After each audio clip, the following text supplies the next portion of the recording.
how does he actually keep doing this? They always said you should think twice. I don't even think once. Bro's a freak.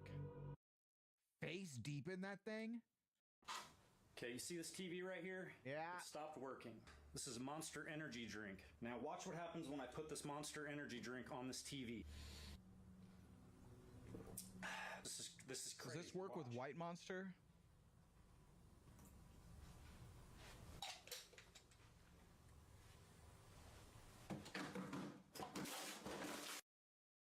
Holy fuck. Yeah, that was sick.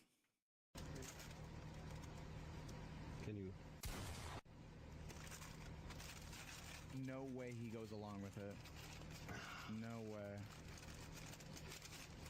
Ah, I can't do it.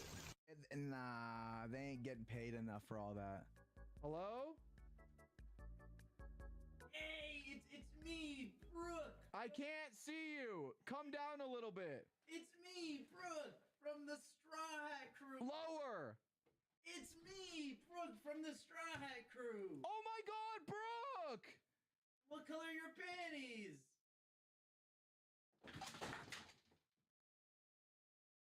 Today's Google Lens is not always accurate. What type of dog have I got? You have a Spanish fighting bull. Google Lens thinks my dog is a shrew. Thank you, Google Lens. I did not know that the breed of my pet dog was Adidas and Reebok men's running shoes. Hello, sorry I missed the last couple of weeks. I'm in the middle of a big house move. This is the new kitchen. I'll be doing all my cooking in from this point forward. It's very exciting.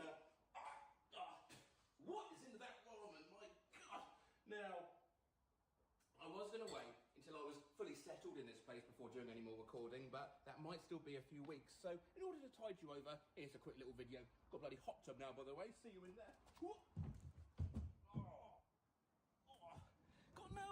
no water in there at the moment. Now, Google Lens. Sometimes the visual identification tool makes mistakes. They can be very small mistakes, like thinking a grape is an olive, or that Louis Tomlinson is Harry Styles. Bootleg skull emoji. But other times, Google Lens thinks my girlfriend is a clock. I asked Google Lens to tell me what these spots are on my toes. They are blobfishes, searching what a flake of my scalp comes off like, and Google Lens thinks it's a Moorish gecko. Whose symbol is this, Google? I think that might be Spider-Man. Google, where are these from? Burger King. What, Google, is this? That is a sausage. It looks like water? Still some way for AI to go before world domination. Google Lens thinks a hand is actually a winery. I tried using Google Lens on a pic.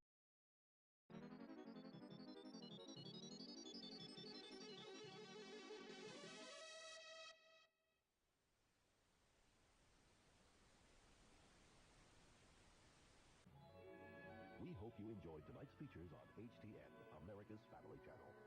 Come on, baby, watch the WB.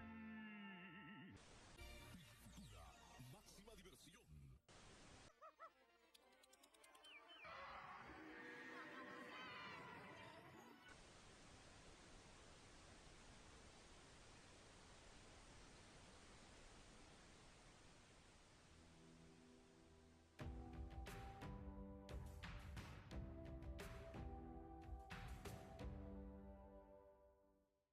Starting off part 2 of the defunct TV channel's iceberg is the latest victim of cable TV's slow, painful demise, HBO Family, and you know the rest. Launched on December 1st, 1996, HBO Family was HBO's kid-friendly spin-off, bundled for free with a standard HBO subscription.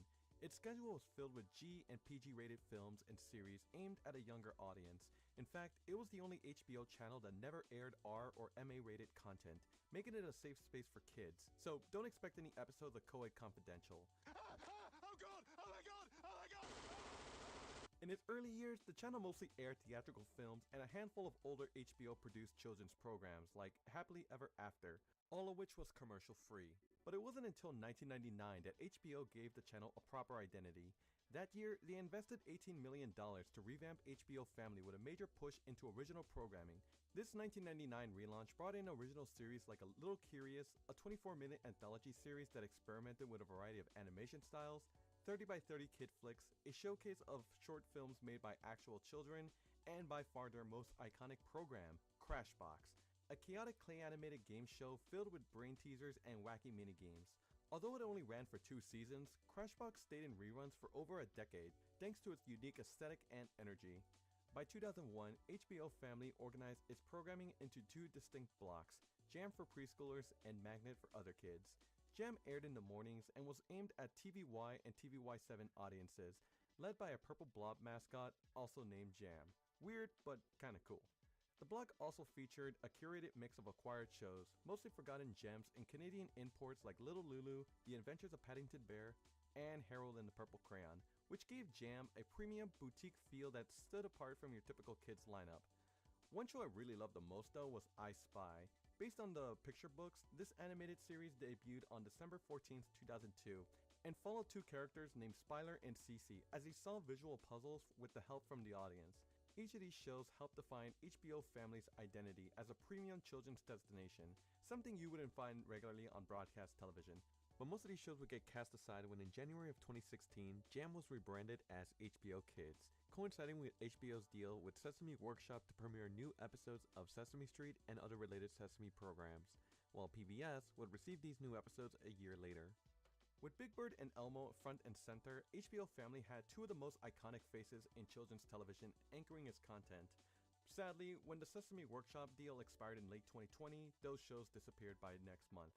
After that, the channel basically gave up, defaulting to a lazy loop of older shows and family-friendly movies.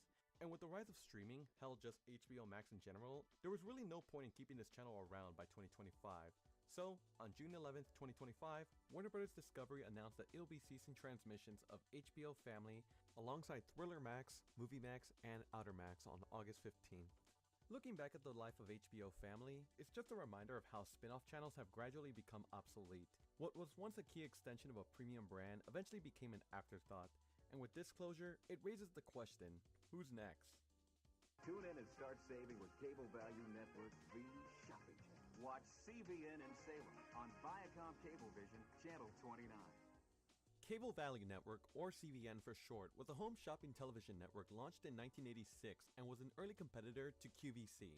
Based in Minneapolis, Minnesota, CVN became one of the leading shopping networks during the 1980s, offering televised product showcases and live sales events that captured the attention of viewers across the country.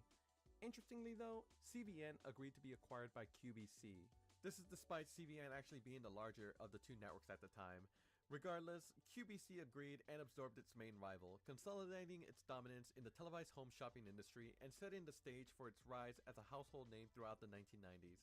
Although CVN is no longer in operation, its legacy still lives on, as some former CVN employees went on to establish a new shopping network called Value Vision. Over the years, the network would soon rebrand several times as Shop NBC, Zen Evine, and continues to operate under the name Shop HQ. Get all your local sports updates with the 24-hour Sports News Network by Ms. Lou. Call your local provider today. Talk about ambitious. Ms. Lou's Sports News Network, or SNN for short, was one of the earliest attempts to create a 24-hour, round-the-clock television channel devoted exclusively to sports news. According to an article from the New York Times, SNN had a team of 12 anchors and brought in celebrity commentators like Larry Sonka for football and Mickey Mantle for baseball. Now, the network didn't air any games, but it offered 30-minute news reports every half hour, where its broadcast day was split into 4 major parts. It all kicked off at 5 p.m. Eastern with a 3-hour evening news block. The segment featured live reports from game sites, a review of that day's events, live interviews, and a viewer's guide to what games would be televised that night. Don't watch the sports, let us tell you what's happening. After that came 6 hours of primetime programming, which was fast-paced and loaded with updates. You'd get non-stop score updates, highlight clips from games in progress, post-game wrap-ups, and interviews all throughout the evening. From 2 a.m. to 9 a.m., the overnight segment would pick up the slack. It followed late games, offered deeper analysis, more interviews, and helped viewers gear up for the day ahead with a guide of that day's televised events. Then, during the daytime, SNN shifted to live news conferences, player profiles, behind-the-scenes features, and progress updates on afternoon games. Which really doesn't sound like a lot considering you're airing a 24-hour network that doesn't air any sports. As big and well structured as this project was, SNN struggled to find its footing, only reaching 5 million of the roughly 55 million cable households at the time. Just 10 months after launch, it began facing several issues such as the channel losing sponsors, burning through their cash, and even reports of anchors not showing up to work. On December 17, 1990, SNN officially ceased operations as its parent company, Mizlu Television Network, filed for bankruptcy. Mizlu attempted to sell SNN to Landmark Communications and Telecable Corporation, but the deal would fall through, partially because Telecommunications Inc. was already moving forward with its own competing sports news channel, Prime Sports Network. On top of that, Newsport was also entering the scene, and eventually ESPN News would arrive and clean house. So yeah, clearly there was a significant demand for 24/7 sports news, but SNN launched too early, lacking the necessary backing, reach, and momentum to survive.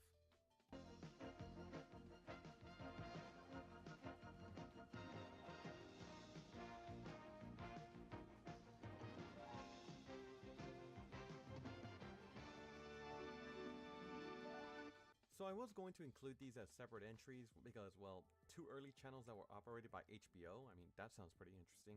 But going down the rabbit hole, I started to realize there really wasn't much info on these channels, so I decided to combine them. On April 1st, 1979, HBO, or Home Box Office as it was referred to, would launch their first attempt at a companion channel completely marked for families named Take-Two. This was marketed as a mini-paid premium service that catered to families that only aired G and PG rated movies. No R-rated films, no edgy content, just wholesome stuff. The programs were grouped into theme blocks like Family Theater, Center Stage, and a kids block called Merry-Go-Round. There's really not much information regarding Take-Two. Hell, there's not even any idents or promotional advertisements of this at all. On the contrary, cable systems weren't eager to carry it, and subscribers weren't rushing to sign up either. Eventually, Take-Two would be overshadowed by a new, more mainstream movie channel, Cinemax. Cinemax would be proven to be popular amongst consumers, and as a result, Take-Two vanished without a trace on January 31st, 1981. Although HBO now had a desirable second companion channel, it still wasn't that family-oriented channel they were wanting it to be. And so, in 1986, HBO tried again with Festival. Rather than traditional families, Festival was more focused on being tailored for older, more conservative audiences. So it did air rated R films, just edited down to be less violent and risque. Other than edited down rated R films, it aired a mix of family-friendly hits and HBO specials, like concerts, stand-up comedy, nature documentaries, and even ice skating performances. Was that even considered entertainment back then? However, just 2 years after launch, Festival was reported to have about 30,000 subscribers, which is a drip in the bucket compared to HBO's near 15 million subscriber base. And yeah, at the end of 1988, HBO would shut down Festival. Their next serious attempt at a family-friendly spin-off wouldn't come until 1996, with the launch of the aforementioned HBO Family.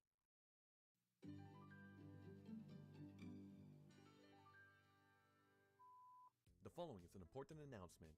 Good news, everyone! I'm proud to announce that I have officially rolled out memberships. If you like to support what I do, this is a great way to help out. A lot of time and effort goes into making each of these videos, and with your support, I'd like to expand operations. It'll allow me to get an extra hand making the video process faster, so hopefully in the future I could upload more than one video a month. Also, with a little more free time, it'll allow me to start storyboarding the history of Disney, I guess. With that video, I like to do the whole company rather than just the channel. It's an ambitious project and could take a while, but I think it could be done. Members who join will get a loyalty badge that changes color over the months and shoutouts alongside Patreon members, as well as early access to new videos 48 hours before their release. This channel rarely gets any sponsors, so your support really helps keep the channel alive and thriving. So if you want to join, the button is right next to the subscribe button. Anyways guys, that's really all I had to say. Thank you for your support, and let's get back with the video. This is Amusing Lewis. You're watching Home Theater Network, cable's first and only premium family movie service. All the entertainment you're looking for is here on HTN, America's premier family channel. They don't make channels like these anymore. Home Theater Network, or HTN for short, was a cable television network launched in 1978 that specialized in family-friendly entertainment. It primarily aired G and PG rated films, offering a middle ground alternative to the edgier content seen on premium networks like HBO, Cinemax, and Showtime. Its lineup included titles like Days of Heaven, Hide in Plain Sight, and the fiendish plot of Dr. Fu Manchu. along with kid-friendly hits like The Muppet Movie and My Brilliant Career. HTN also had access to a solid catalog of Disney films, including Freaky Friday, Snowball Express, Pete's Dragon, Bedknobs and Broomsticks, and the North Avenue Irregulars. This was before Disney Channel was even a thing, so it kinda was a big deal. HTN marketed itself as a lower-priced premium service for families, offering safe quality movies without the R-rated edge. And while the network did manage to provide a positive cash flow, it struggled with subscriber growth that ultimately led to its parent company, Group W, shutting down the network in January of 1987. After its closure, HTN's satellite transponders were sold to TWA Marketing Services, a subsidiary of Transworld Airlines, which also purchased the naming rights to HTN's travel-themed programming block known as the Travel Channel, which would be the name used to relaunch the channel and is still used to this day. Today, Travel Channel is now owned by Warner Bros. Discovery, and from what I heard, the channel is now focused on paranormal programming, which is an interesting shift because this channel used to be about travel and leisure. So yeah, interesting example of channel decay. For 15 years, Accent Health has delivered trusted health information, and today it is the programming choice for more than 40,000 medical practitioners. Okay, to be honest, the only reason why I included this is because I remember seeing this all the time in the clinic waiting room when my grandmother had appointments. Otherwise, I think most people would have forgotten about it. Accent Health was a private closed-circuit television network launched in 1995, designed specifically for clinics and hospital waiting rooms. It aired health and wellness content to educate and engage patients while they waited to see their doctors. The service was powered by CNN's resources and correspondents, including Chief Medical Correspondent Dr. Sanjay Gupta and HLA Morning Show host Robin Meade, who frequently appeared in segments for the service. To me, this just sounds like another one of CNN's spin-off channels like the Checkout Channel or CNN Airport, but for hospitals. CNN Home Depot, coming soon! By 2014, the service was said to be available in over 30,000 waiting rooms, reaching 200 million patients annually. According to its website, it generated revenue by selling advertising to companies that wanted to reach its patients in waiting rooms of doctors' offices. However, by 2016, CNN's parent company, Turner, began shifting its strategy and ended up selling Accent Health to a Chicago-based healthcare media company called Context Media. The company would soon rebrand to Outcome Health, and, well, things didn't really go great there. Outcome Health's top executives were later accused of defrauding investors and pharmaceutical clients by inflating advertising performance metrics. They were eventually convicted of fraud and now face up to 30 years in prison, so yeah, there's that. As for when Accent Health officially ceased operations, there's no concrete shutdown date that I can find, but it likely happened sometime in 2017. Check out the new Las Vegas show with Bill Dano tonight at 11 on the all-new United Network. In 1967, the United Network launched as an ambitious attempt to become America's fourth major TV network. It was founded by businessman Daniel Overmeyer, better known as the King of Warehouses, thanks to his fortune he made in the warehouse industry. Riding high on his success, Overmeyer decided to branch out and start his own television network called the Overmeyer Network. By the time the network was ready to launch, it had reportedly lined up more than 100 affiliates. But behind the scenes, Overmeyer was already facing serious financial difficulties.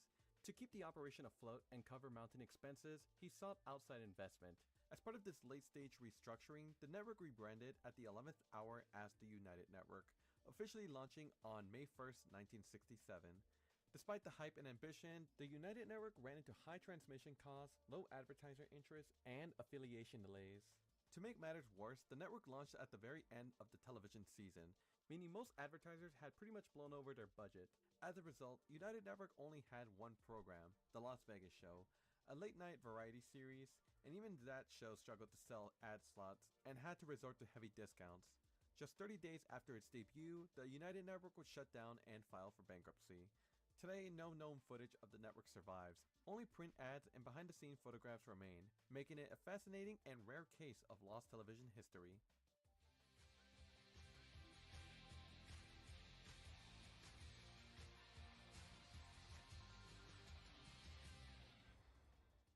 Telefutura's origins would go all the way back to late 2000 when Univision Communications purchased 13 television stations from USA Network for $1.1 billion in cash.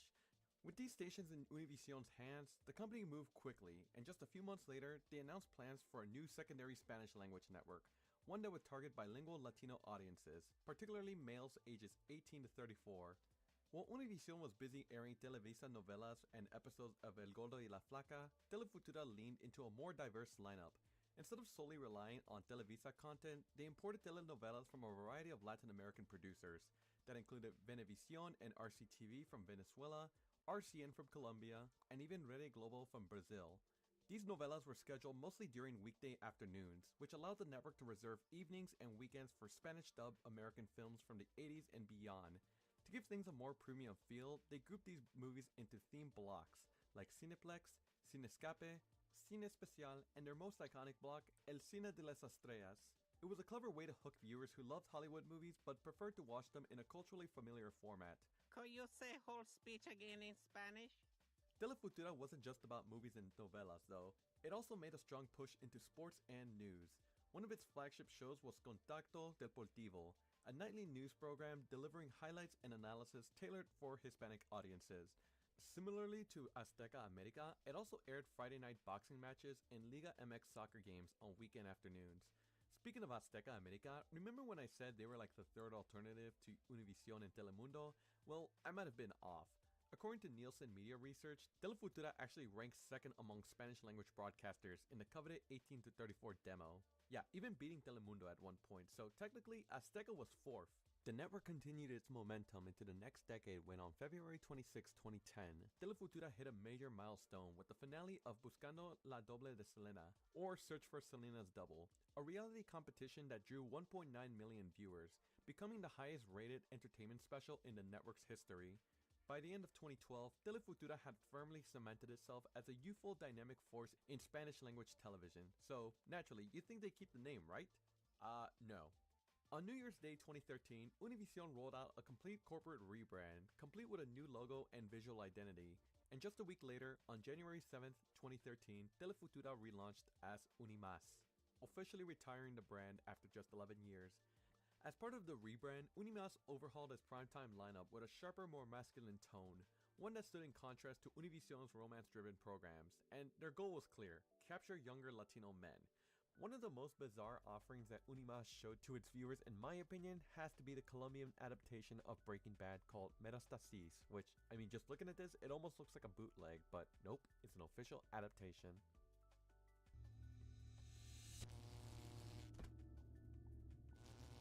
This is basically early Spike TV, except without the boobs. Launched in 2009, Tough TV was a digital broadcast television network aimed to be the destination for all things men, like sports, lifestyle content, action dramas, reality court shows, talk radio, and manly movies. Basically masculinity overload. The network would be a joint venture between Lucan Communications and Tough TV Media Group LLC. However, just like most men, Lucan Communications filed for Chapter 11 bankruptcy protection in 2013. This bankruptcy likely strained the company's financial ability to support itself, as just the following year, Tough TV launched a crowdfunding campaign to raise $50,000 on sparkmarket.com, but that would only manage to raise only $30. Yes, $30. That's like roughly the amount I get on my Patreon. This was due to the crowdfunding campaign actually being a limited public investment offering, which was restricted to residents of Georgia as allowed under their investment laws. After more strings of bad luck, including losing a civil court case against a former employee, on August 26, 2018, Tough TV would cease broadcasting without any announcement, thus ending the Guy network after less than a decade. There would be some murmurs of a 2019 return, yet that never occurred. But as of recently, it was announced that Tough would be making a comeback in September of 2025, offering live sports, live talk shows, and exclusive original scripted and unscripted programming. Whether this return will actually take place remains to be seen. This is UPI News Time. Okay, so if you don't know what UPI is, I'll try to give a quick summary of it. United Press International is essentially a news agency established in 1903 that wrote and distributed news articles, features, and reports to newspapers, broadcasters, and other media outlets of the time. For most of the 20th century, UPI was a major publisher in news, even rivaling that of the Associated Press. But by the early 1980s, UPI began scaling down as the AP gained dominance. Today, United Press still exists, but in a much smaller capacity. Now that you got that figured out, let's talk about their biggest endeavor, UPI News Time.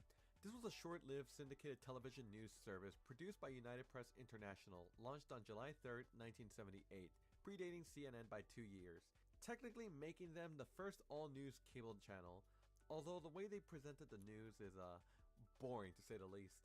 UPI News Time delivered the news in 15-minute segments using still images and voiceover narration. Basically a slideshow with audio. Sound familiar? And like I said, they didn't really have any on-screen personnel, but rather in-studio narration to provide a budget-friendly alternative to full-motion news broadcasts. Honestly, this just sounds like a PowerPoint presentation of NPR radio. Then, in 1980, came CNN Right Out Swinging. Right off the gate, CNN offered 24-hour cable news with full-time motion video, which was more dynamic and engaging than UPI News Time's slower-paced format of still images and audio. As CNN grew rapidly and became the standard for round-the-clock television news, demand for services like UPI News Time sharply declined, eventually leading to its discontinuation in 1981.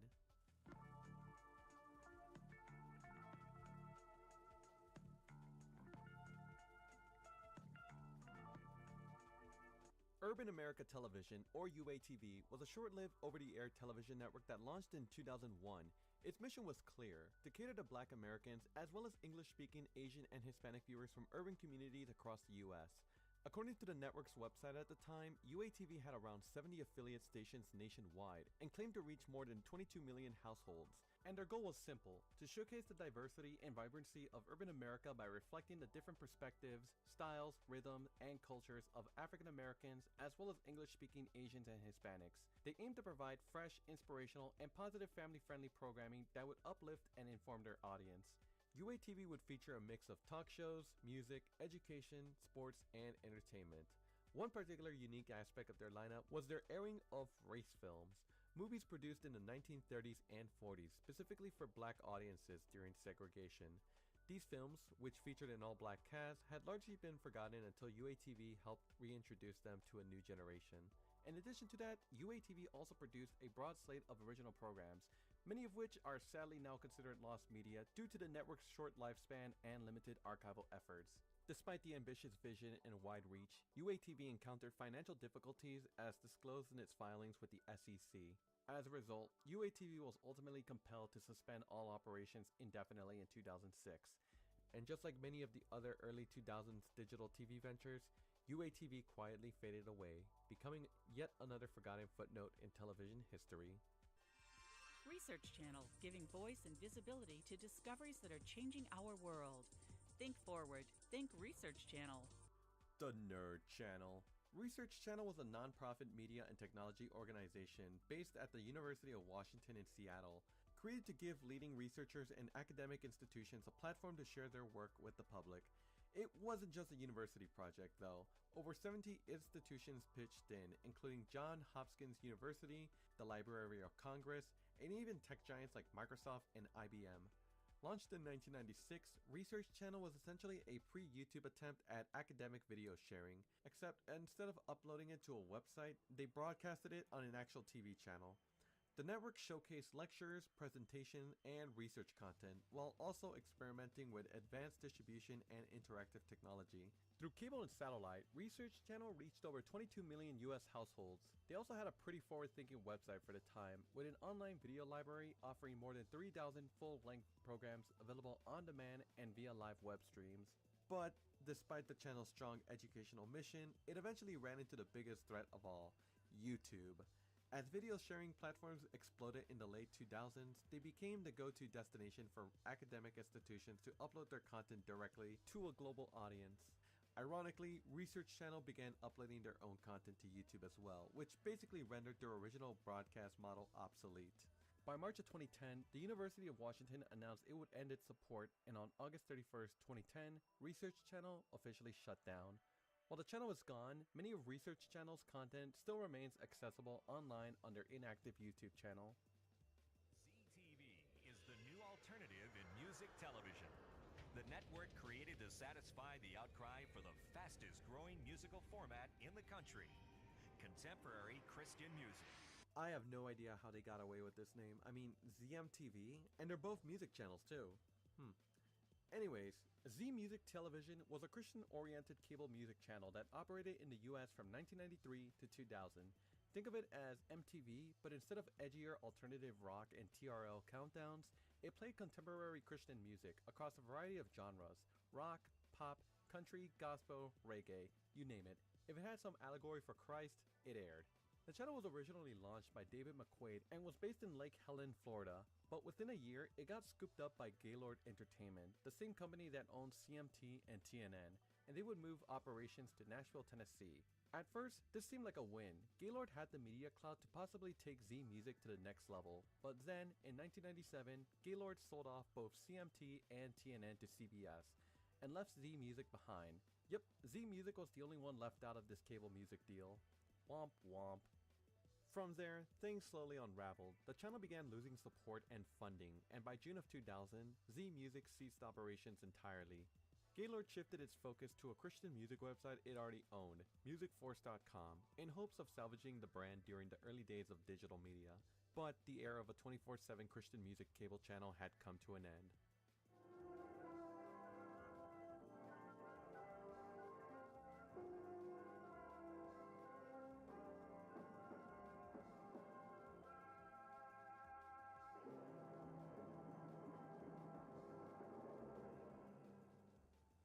Hard to think there was a time when cable and satellite TV weren't a thing. Instead, people would mount antennas to their rooftop and pick up signals from free local broadcasting channels.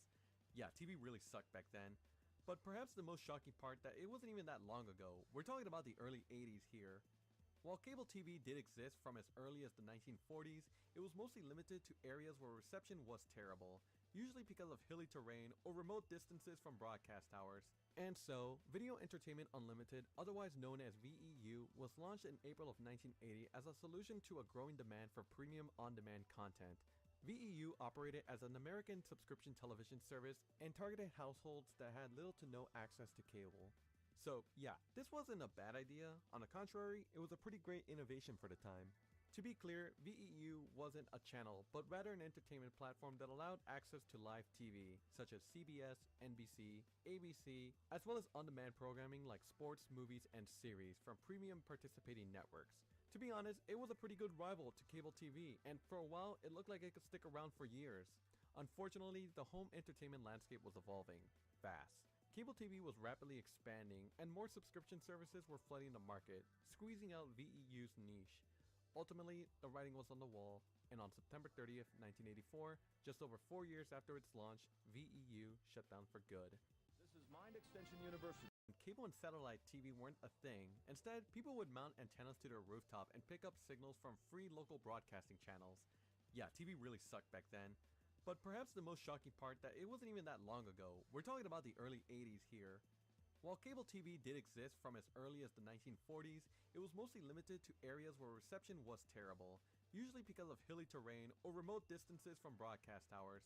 And so, Video Entertainment Unlimited, otherwise known as VEU, was launched in April of 1980 as a solution to a growing demand for premium on-demand content. VEU operated as an American subscription television service and targeted households that had little to no access to cable. So yeah, this wasn't a bad idea. On the contrary, it was a pretty great innovation for the time. To be clear, VEU wasn't a channel, but rather an entertainment platform that allowed access to live TV, such as CBS, NBC, ABC, as well as on-demand programming like sports, movies, and series from premium participating networks. To be honest, it was a pretty good rival to cable TV, and for a while, it looked like it could stick around for years. Unfortunately, the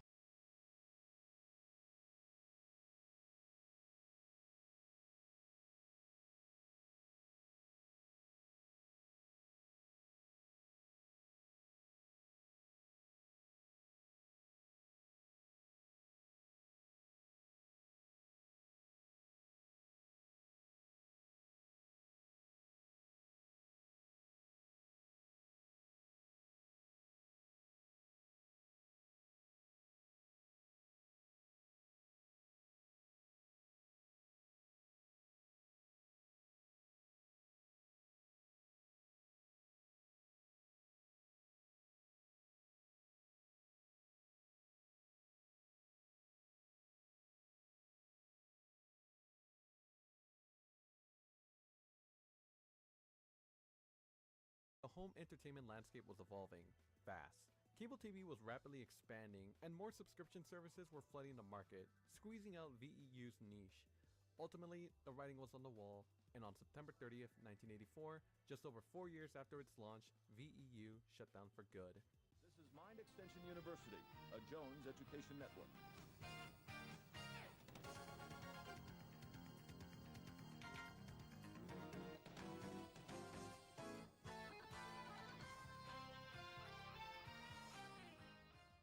Similar to another educational television channel I've talked about, Knowledge TV was basically in the same lane. Launched in 1987 as Mind Extension University, the channel was a basic cable service created by Jones International in partnership with Colorado State University and the Annenberg Foundation. It offered college-level courses that helped students graduate from high school, improve their personal skills, or work towards their associate's, bachelor's, or master's degree. Students could enroll, pay tuition, submit homework, and interact with instructors via telephone. Over time, MEU expanded its academic partnerships to include over 30 colleges and universities. In 1996, Mind Expansion University was rebranded as Knowledge TV, shifting its focus to broader educational programming, including technology and media-related content. The channel aired programs such as Computer Chronicles and other Silicon Valley-focused shows, which kinda makes this channel sound like Tech TV.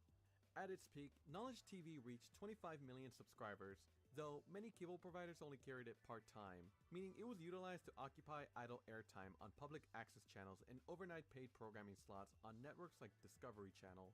But speaking of Discovery Channel, in 2000, they would eventually purchase the channel space and rebrand Knowledge TV to Discovery Health, a more health and wellness-based channel.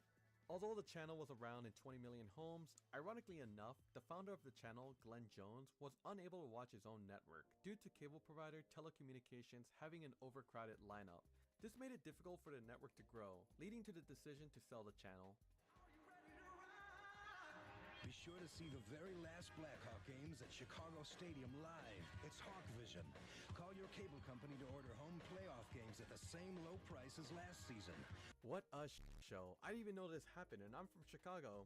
If you've been a Blackhawks fan before 2007, then the name Bill Wirtz probably triggers heart palpitations. Is that me calling you old? Maybe. Bill Wirtz served as team president of the Blackhawks for over 4 decades, and while that sounds like an achievement worth celebrating, to many fans it felt more like a reign of terror, as many would criticize his way of handling business. To sum it up, he was like the Mr. Krabs of the NHL for just how cheap he was, and Hawk Vision, oh man, this was like his magnum opus in penny pinching. Launched in 1992, Hawk Vision was a short-lived paid television network created solely to broadcast Chicago Blackhawks home games. It was owned by the Wirtz Corporation and operated in partnership with the defunct Sports Vision channel. But here's the kicker. Fans had to cough up $29.95 per month just to watch their own team play at home. Bill Wirtz believed that televising home games was unfair to season ticket holders, arguing that the value of in-person attendance should be protected.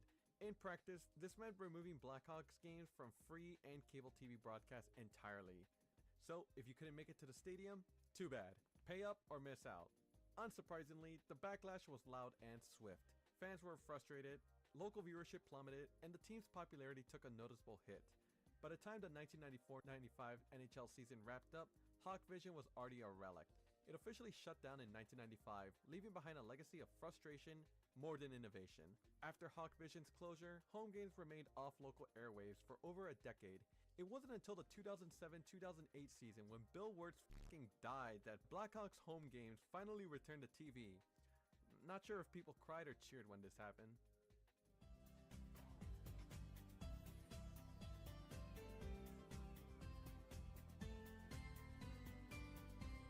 Just when you thought Cuba was obscure, Smile TV just shows up and says, "Hold my beer." Smile was a free-to-air television network operated by TBN, the Trinity Broadcasting Network. If you don't know who they are, they're basically a Christian-based media company that focuses heavily on faith-based and religious programming, and Smile was no different. Launched on Christmas Eve of 2005 as Smile of a Child, it became one of the few religious networks specifically targeting kids ages 2 to 11, airing Christian-themed and family-friendly programming. Among its earliest and most recognizable shows were Colby's Clubhouse, a musical series starring a singing computer who teaches biblical principles, and Mary Rice Hopkins and Puppets with a Heart, a puppetry show blending Christian music with moral lessons. They also acquired a ton of shows, way too many to list, but some of the more iconic ones include VeggieTales, 321 Penguins, and JJ the Jet Plane, all of which, by the way, aired on Cubo at some point, so yeah, the similarities between the two were definitely there, both centered on faith and values. The channel started out as a 24-hour network in 13 markets, later expanding to 40, or maybe 57 US cities according to one article. On June 1st, 2015, Smile of a Child underwent a major restructuring where it was to share its channel space with Juice TV, essentially their version of MTV aimed at teenagers and young adults between the ages of 13 and 30, which aired Christian-themed music videos, talk shows, reality-style program, and even fundraising events. As part of this new adjustment, Smile's over-the-air broadcast time slot would be reduced to 9 hours daily, from 6 a.m. to 3 p.m. Just a week after this change, the schedule was rebalanced to allow both Smile and Juice to operate in 12-hour blocks. And while the channel's linear airtime got slashed, Smile did continue to offer a 24-hour live stream on TBN's website, apps, and digital platforms. Side note, on the same day this restructuring happened, TBN also launched a new sub-channel called TBN Salsa, which, based on what I could dig up, was essentially Juice TV, but geared towards second and third generation Latino Americans, cause, you know, salsa! Unfortunately, the channel was shut down on May 1st, 2019.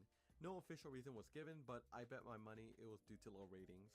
Back to Smile of a Child, at the beginning of 2017, the channel was rebranded as just Smile.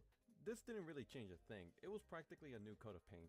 In early 2020, Smile returned to being a 24-hour network after Juice was moved to TBN Salsa's former sub-channel space, which had been serving as a placeholder standard definition feed of the main TBN signal. But not even a month into Juice's return as a full-time network, it was discontinued on January 26, 2020, and replaced with Positive, a Christian movie channel. Juice did continue on as a live stream, but let's be real, the brand was already dead at this point. As for Smile, the writing was on the wall. Back in December 2019, TBN launched a new streaming platform called Yippee TV.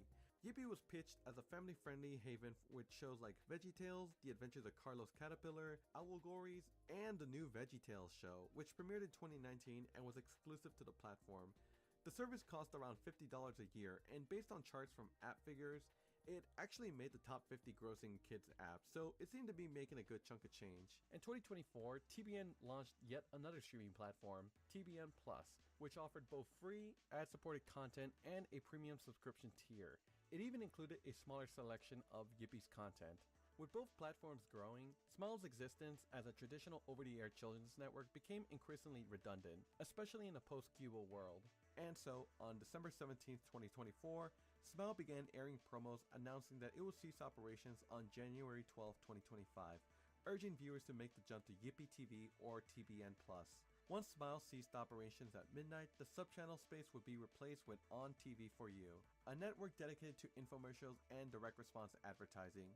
Imagine being 6 years old watching Smile TV at the day of shutdown, only to be told a few minutes later that you need an oxygen tank. Oh, the sheer confusion of the 12 kids left to watching Smile TV. He's like 3 years old and he's in a mobility scooter rolling around an oxygen tank.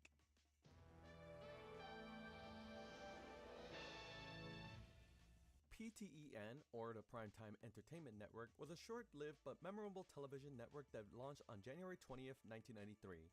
It was a joint venture between Warner Bros. Domestic Television Distribution, a subsidiary of Time Warner, and BHC Communications, a subsidiary of Chris-Craft Industries. PTEN aimed to deliver a premium cable-style experience to over-the-air television, mirroring networks like Cinemax with a focus on high-budget serialized dramas, miniseries, and specials. Its lineup featured shows like Kung Fu, The Legend Continues, Point Man, Time Trax, and its biggest breakout hit, Babylon 5, which even developed a cult following back when that was pretty rare. The network targeted adults between the ages of 18 and 54, which, let's be honest, is almost most people. And for a while in the mid-90s, PTEN was really a hit. So when it abruptly shut down in October 1997, it came as a shock to many viewers. As it turns out, Warner Bros. And Chris-Craft decided to go their separate ways to focus on launching their own full-scale broadcast networks.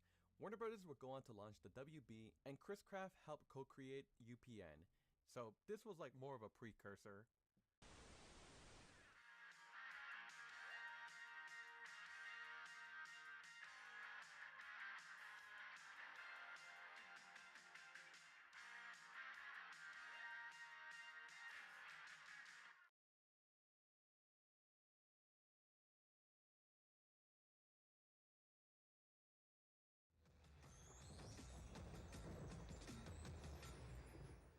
Did anyone else binge watch the Weather Channel growing up?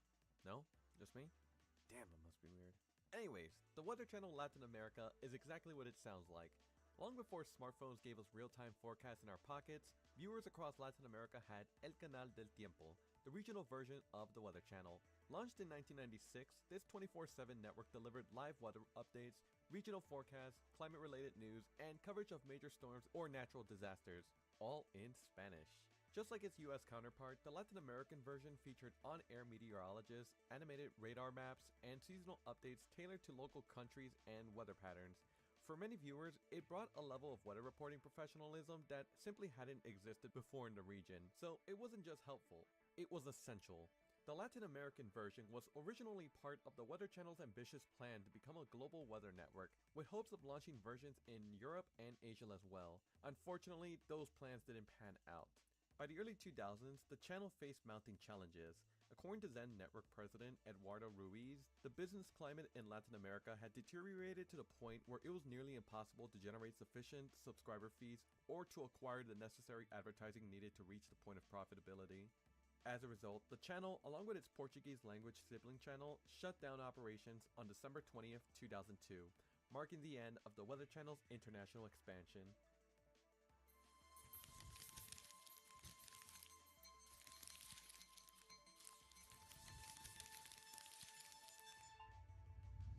ISAT may have never been a mainstream giant, but for over 3 decades, it carved out a devout cult following across Latin America, thanks to its offbeat alternative programming. The channel launched on April 5, 1993, broadcasting from Buenos Aires, Argentina. From the beginning, ISAT positioned itself as a platform for content you weren't likely to find anywhere else, and for years, it stayed true to that identity. But after a long run, the channel quietly signed off on February 29, 2024. By the time of its closure, ISAT was owned by Turner Broadcasting, which had been acquired by Klaxon Interactive back in 2007. Its programming was a mix of independent Argentinian films, international cinema, and a surprising deep catalog of Asian films. Definitely not your average cable lineup. But ISAT wasn't just about movies, it also featured a range of TV shows, from British imports to adult animation, courtesy of Adult Swim and Comedy Central, plus a long list of reality shows. There were also distinct blocks like Cuentos de Terror, a horror storytelling series, alongside short films and, yes, even softcore stuff, if you know what I mean. By December 2023, rumors began circulating that ISAT's days were numbered.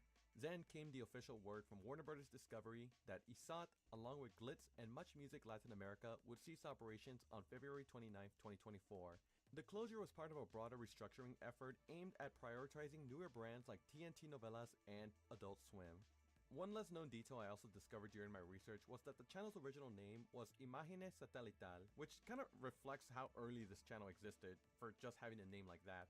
As a fitting send-off, the channel held a tongue-in-cheek funeral in Cordoba to honor its legacy, blending humor and social commentary about the channel's decline in the streaming era.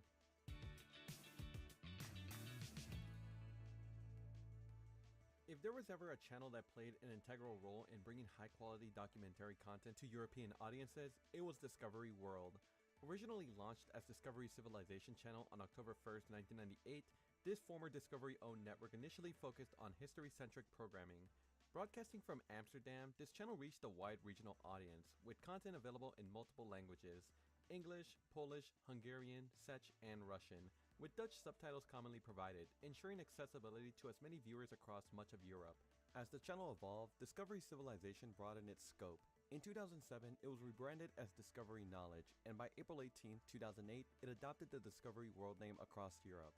The programming lineup expanded to include true crime, culture, and mysterious phenomena alongside historical content. Eventually, Discovery World found itself eclipsed by newer Discovery brands as the network reshuffled its global lineup. In Central and Eastern Europe, it was replaced by Discovery Turbo Extra in 2013. In Africa and the Middle East, it gave way to Discovery Family on March 31st, 2016. The final markets to carry the channel were in the Netherlands and Belgium, where they would finally sign off for good on December 31st, 2020. This is NBC. As the name suggests, NBC Asia was an NBC-owned television network launched on January 1st, 1994, aimed at the Pan-Asian region. This included countries like Japan, India, and Malaysia, as well as the Philippines, South Korea, Pakistan, Taiwan, and Thailand. Despite carrying the NBC name, the channel was short-lived, shutting down just 4 years later on July 1st, 1998. During its run, NBC Asia aired a mix of content from its US parent network, including NBC Nightly News, The Tonight Show, Late Night with Conan O'Brien, and Saturday Night Live. It also offered regional news tailored for Asian audiences and occasionally simulcast content from CNBC Asia and MSNBC. Sports fans weren't left out either. NBC Asia featured programming from NBC Sports and even launched a dedicated 24-hour feed called NBC Super Sports in select regions. But the closure wasn't due to low ratings or financial collapse. Rather, it was the result of a strategic decision by NBC to pivot towards launching the National Geographic Channel, capitalizing on the rising global demand for documentary and educational content. Meanwhile, NBC's remaining news and financial programming would transition to CNBC Asia. Perhaps the real reason the channel struggled was that NBC Asia wasn't allowed to air American primetime dramas. Because of regional licensing agreements, local broadcasters held exclusive rights to popular shows like ER and Law & Order. This meant NBC Asia's lineup was limited to news, talk shows, and sports, which probably made it tough to compete in a landscape increasingly hungry for premium drama content. So, while it had potential, NBC Asia ultimately became a footnote in TV history, remembered more for what it couldn't show rather than what it did.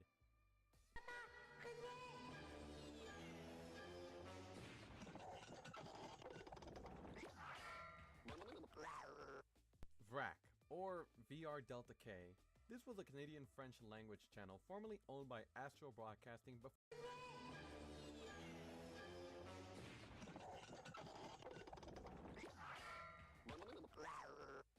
VRAC, or VR Delta K. This was a Canadian French language channel formerly owned by Astro Broadcasting before being handed to Bell Media. Before VRAC, the channel's space once belonged to another channel called TVJQ, short for Télévision de... it's French. Short for Télévision des Jeunes de Québec, this was a community-driven, youth-focused channel dating back to 1982. It was birthed from a cluster of experimental cable initiatives from Videotron and was loaded with Quebec-made kids shows, anime imports, and even an early collaboration with what would become Much Music. By 1987, Videotron aimed to transform TVJQ into a nationally licensed specialty channel. However, instead of licensing TVJQ in its existing form, the CRTC, Canada's broadcast regulator, approved the new license under the name Premier Choix TVEC for a fresh channel, Canal Famille. The new network officially launched on September 1st, 1988, replacing TVJQ entirely. Translated as the family channel, Canal Famille focused on children's content in its early years, with Canadian originals like Télé Pirate, Frippe et Pouillet, and Les Cotu, along with international shows such as Inspector Gadget, BB Folk, and various Japanese anime. But as the late 90s hit, competition would begin to heat up.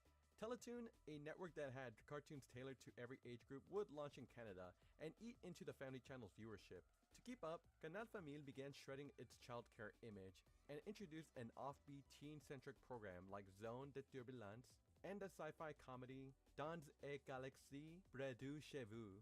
However, that didn't prove to stop the declining ratings. By 2000, market share among children dropped to just 8.6%, a steep decline from its 25% peak before 1997.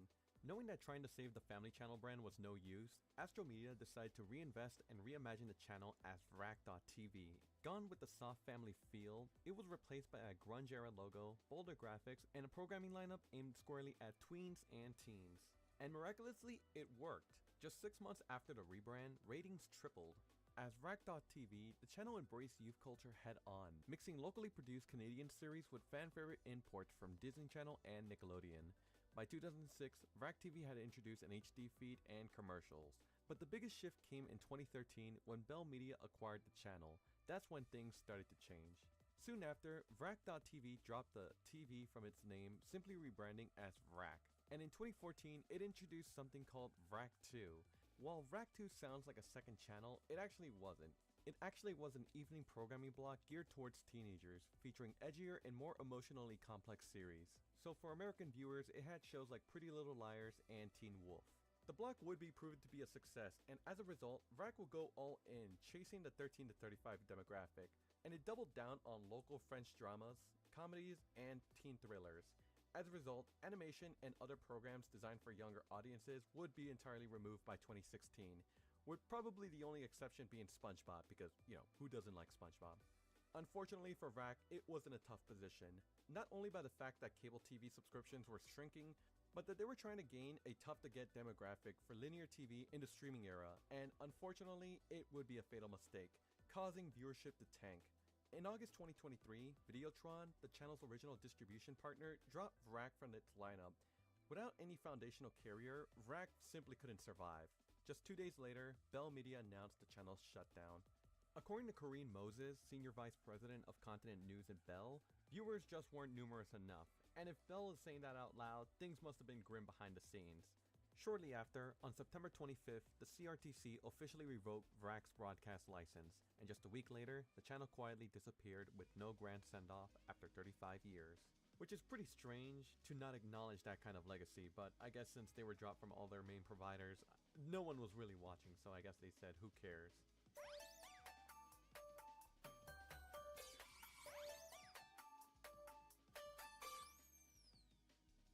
It ain't easy being green. The more I learn about this channel, the more rage builds inside of me, because I, an American, didn't get access to this Muppets treasure trove. But hey, it was 1998, I wasn't even born yet.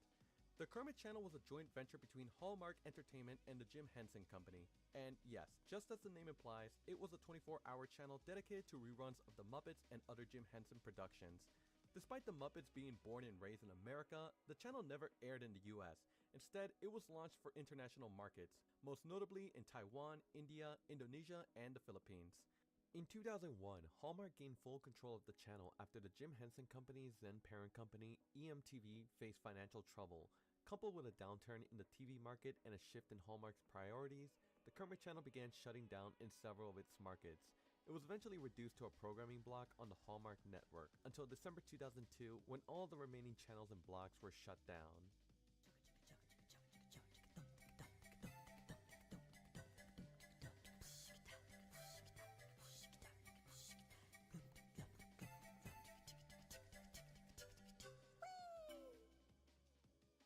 For many German-raised Gen Z kids, this channel was likely a core part of their childhood.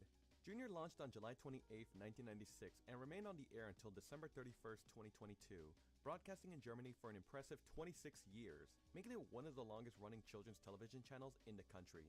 Aimed primarily at kids ages 3 to 7, Junior was filled with animated series, educational programming, and colorful characters that shaped a generation. It became known for airing beloved shows like Horrid Henry, Arthur, Maya the Bee, Masha and the Bear, Barbara Papa, The Hoobs, Tabaluga, B.B. Blocksberg, Heidi, Zigbee, Pinocchio, and My Little Pony: Friendship is Magic. It truly was the go-to source for wholesome, family-friendly programming. Junior had even become home to certain Cartoon Network and Warner Bros. Programming before Cartoon Network itself launched in Germany. While Junior's bread and butter was mostly preschool content, between 2003 and 2007, it also experimented with an older audience through a blog called Junior XL, aimed at kids ages 8 to 13, which featured anime programming. Originally operated by EMTV, the same company I mentioned with the Kermit channel, Junior was sold in 2008 to Belgian company Studio 100 Media. That change brought a noticeable shift in programming. The nostalgic mix of retro cartoons was now replaced with a smaller, more repetitive lineup, and the channel's broadcast hours were cut to just 6 a.m. to 8 p.m. daily. By the 2010s, streaming services were taking over kids' content, and international heavyweights like Cartoon Network, Boomerang, Nick Jr., and Nicktoons were locking down exclusive rights to the most popular shows. As a result, Junior's once vast lineup shrank, and with it, so did its relevance. After 26 years on the air, Junior officially shut down at the end of 2022. And honestly, just based on the look and feel of this channel in its final years, it kinda looked like Germany's version of Universal Kids.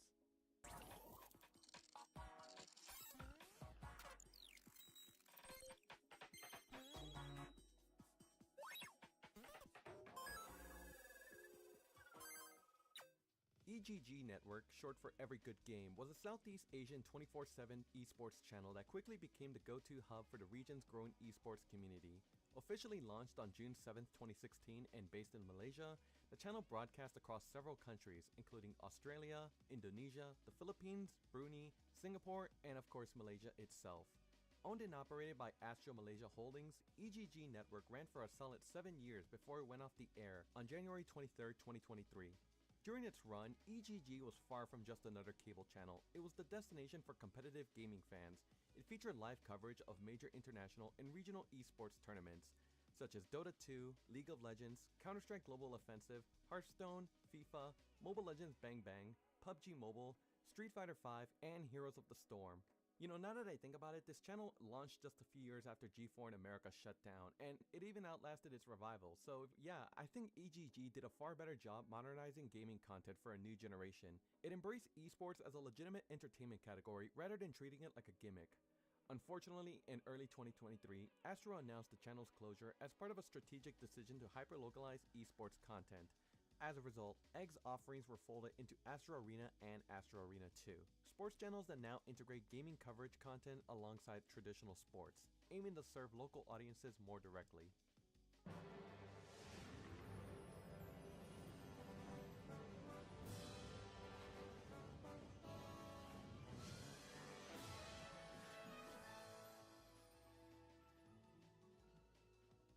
Yet another awesome TV channel that never made it to the States, Disney Cinemagic.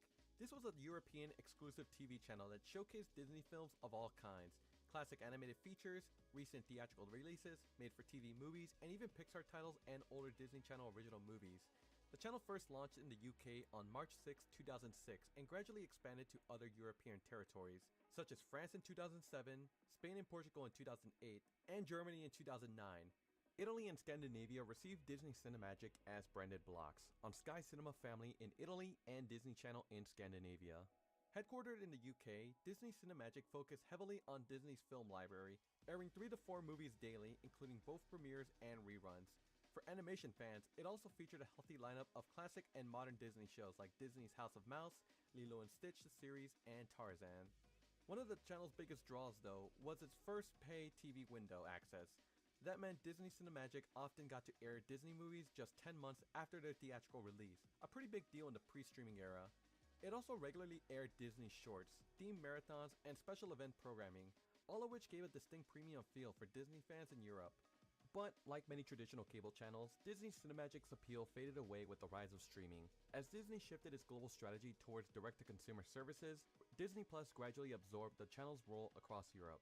This led to a phased shutdown of Cinemagic, beginning in the late 2010s and concluding by 2020.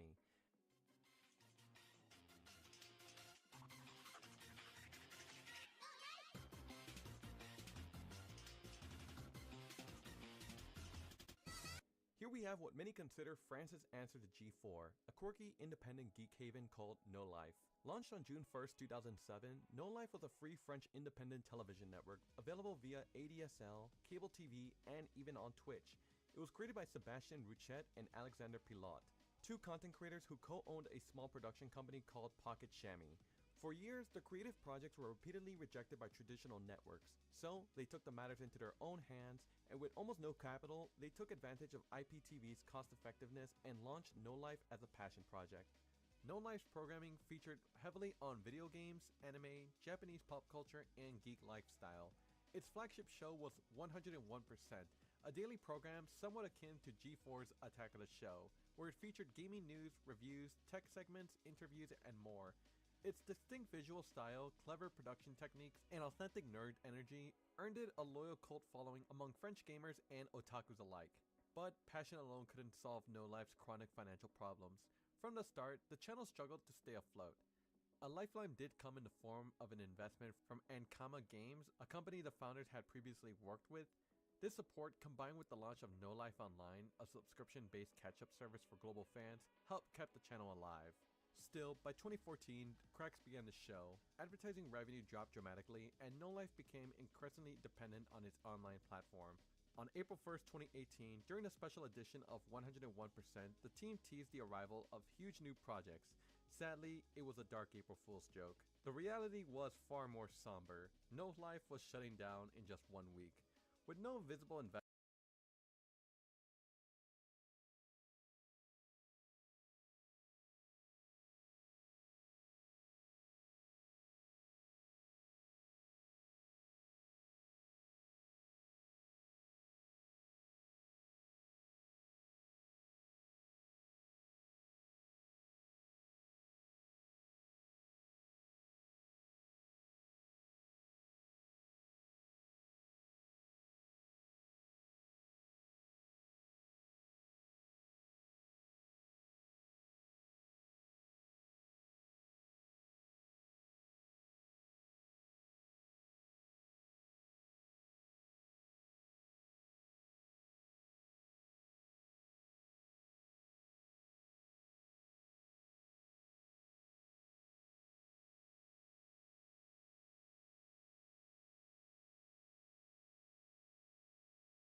investors and dwindling resources, No Life aired its final program, The End of No Life, on April 8th, 2018, 10 years and 10 months after its humble and ambitious debut.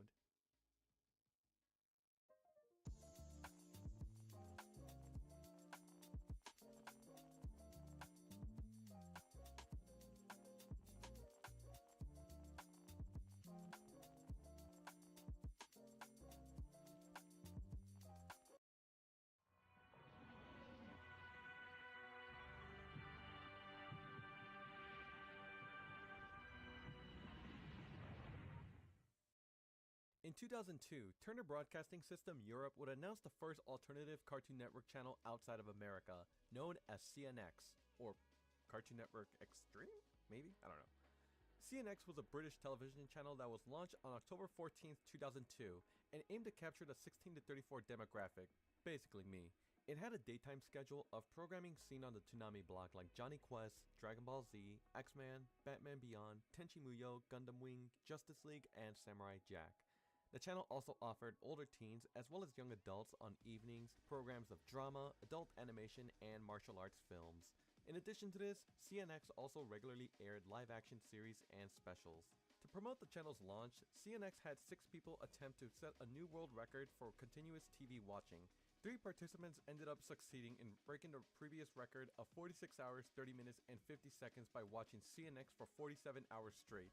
For this, they earned a spot in the 2002 Guinness Book of World Records, as well as £5,000 in cash and £2,000 in audio-visual equipment.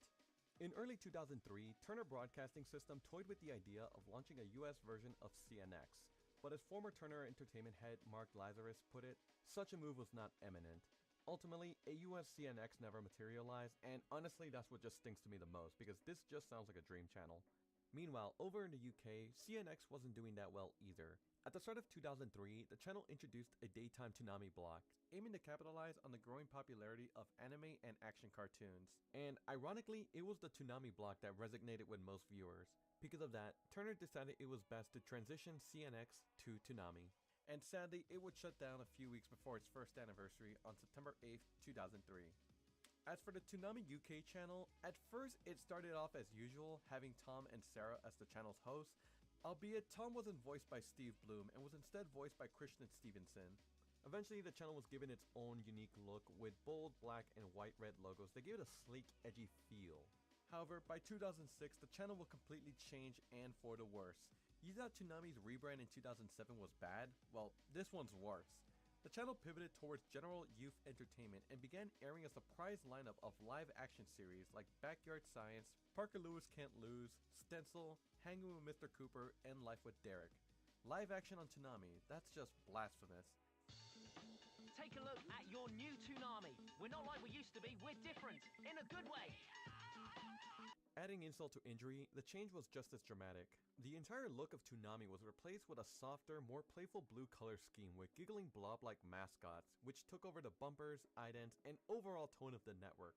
It marked a clear attempt to reposition Toonami as a more lighthearted, all-ages channel. But in doing so, it wasn't Toonami. It was just some dude wearing the skin of Toonami.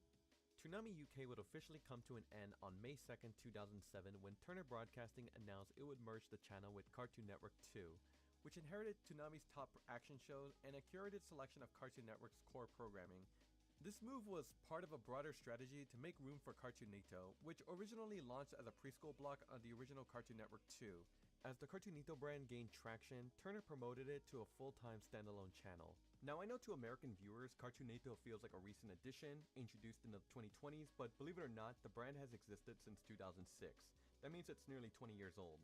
As for Cartoon Network 2, it didn't last much long either. It was eventually replaced by Cartoon Network Plus 1, a time shift channel that simply rebroadcast CN's programming an hour later. Ya volvemos con Boomerang. Seguimos con Boomerang. Boomerang, lo bueno vuelve. Boomerang